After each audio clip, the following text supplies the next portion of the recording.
समाजवादी पक्षाचे आमदार अबू आझमी यांनी वारी संदर्भात वादग्रस्त विधान केले।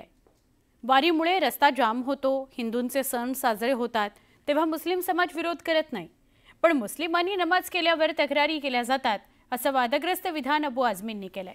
त्यांच्या या वक्तव्यानंतर सगळ्या स्तरातून टीका होते। दरम्यान वादग्रस्त वक्तव्य करून प्रसिद्धी मिळवण्याची अबू आझमींना सवयच आहे, असे म्हणत मुख्यमंत्री देवेंद्र फडणवीसांनी आझमींवर निशाणा साधला। मैं आ रहा था अगर पूना से, तो मुझे लोगों ने कहा कि पालकी जाने वाली है, जल्दी जाएंगे नहीं तो फिर रास्ता जाम हो जाएगा। रास्ता जाम हो रहा है, हमने कभी मना नहीं किया, लेकिन हमारी मस्जिद हमारी नमाज के लिए यानी ये जानबूझ करके ना इस देश में मुसलमानों के लिए ज़मीन तंग की जा रही है।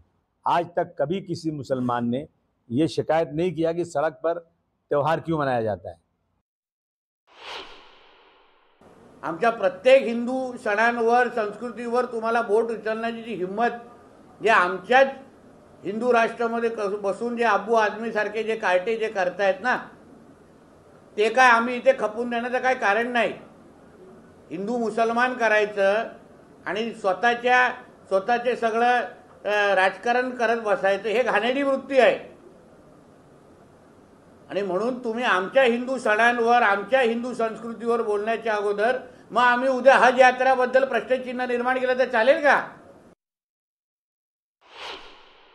मुळात काय माहिती आहे का, ज्या माणसाला स्वतःला काही समज नाहीये, अत्यंत स्वार्थी राजकारणामधून जे धार्मिक तेढ वाढवत असतात, त्यांच्या म्हणण्याला एवढं महत्त्व देणं म्हणजे मला असं वाटतं की एक अगदी छोटा पालापाचोळ्याला मोठं वृक्ष समजण्यासारखं, पण वृक्ष समजला नाही शब्द तर झाड समजल्यासारखं असं म्हणते मी।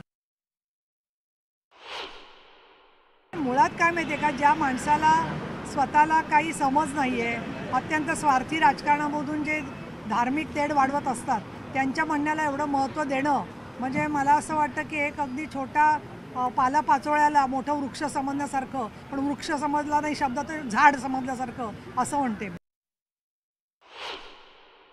मला असं वाटतं मराठी माणसाला स्वाभिमान बाळगण्यासाठी प्रत्येकाला विधान भवनात जाण्याची गरज नाही आहे, पण विधान भवनातल्या लोकांना ज्यांना मराठी माणसांनी निवडून दिलं त्यांनी स्वाभिमान तरी बाळगावा। नीलम गोरेताई यांनी विसरू नये की मराठी माणसांमुळे ते विधान भवनात आहेत, मराठीचा अभिमान त्यांनी तिथे बाळगला पाहिजे। विषय राहिला कार्यक्रम लोकसभेचा आहे का विधानसभेचा हा नाही आहे, कार्यक्रम महाराष्ट्रात आहे तर मराठी तिथे असलीच पाहिजे होती। ठीक आहे, माझा शब्द झोंबला असेल पण त्याच्यावर त्यांनी विचार केला पाहिजे।